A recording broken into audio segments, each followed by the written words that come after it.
Okay બેન, શું કહેશો? આજે જે રેલી કરવામાં આવી, શા મુદ્દે કરવામાં આવી અને શું માંગ છે તમારી? આજે જે રેલીનું આયોજન કરવામાં આવ્યું છે અહીંયા વિસનગરની દીકરી 14 વર્ષની દીકરી ઉપર જે સામૂહિક બળાત્કાર કરવામાં આવ્યો છે અને 3 દિવસ બાંધી રાખી અને સતત એના ઉપર જે જુલ્મ ગુજારવામાં આવે છે એના નરાધમ અપરાધીઓના સામે કડક પગલાં ભરવા માટે અને ન્યાય માગવા માટેની આ રેલીનું આયોજન કરવામાં આવ્યું છે. છેલ્લા કેટલાક સમયથી 1 વર્ષથી જોવા જઈએ તો ગુજરાતની અંદર 634 કેસ એવા બન્યા છે કે જેમાં દીકરીઓ પર બળાત્કાર થયા છે અને 14 કેસ એવા બન્યા છે કે જેમાં સામૂહિક બળાત્કાર કરવામાં આવ્યા છે. હમણાં જ ગયા આ બનાવ બને એના 2 દિવસ પહેલાં જૂનાગઢ ખાતે અને ગીર સોમનાથના એક ગામમાં આધેડવાઈની મહિલા ઉપર 3 નરાધમોએ બળાત્કાર કર્યો હતો.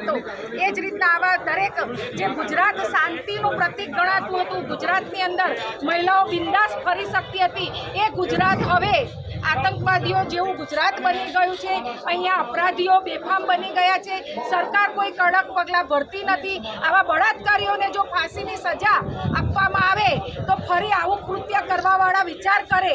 એના માટે અમે સરકાર પાસે માગણી કરીએ છીએ કે જે મહિલાઓ ઉપર આવા કૃત્ય કરવામાં આવે છે અને જે મહિલાઓ ઉપર આવા બળાત્કાર કરવામાં આવે છે એવા અપરાધીઓને ખુલ્લેઆમ ફાંસીની સજા આપવી જોઈએ અથવા જન્મટીપની સજા આપવી જોઈએ. એવી માગણી આજે અમે અહીંયા સમગ્ર સમાજ દ્વારા વિસનગરની પ્રજા દ્વારા આવેદનપત્ર આપીને કરવામાં આવી છે. અને આવનારા સમયમાં જો સરકાર જાગૃત નહીં બને તો આવા બનાવો કેટલાય બની જશે અને મહિલાને ઘરની બહાર નીકળવું મુશ્કેલ થઈ જશે.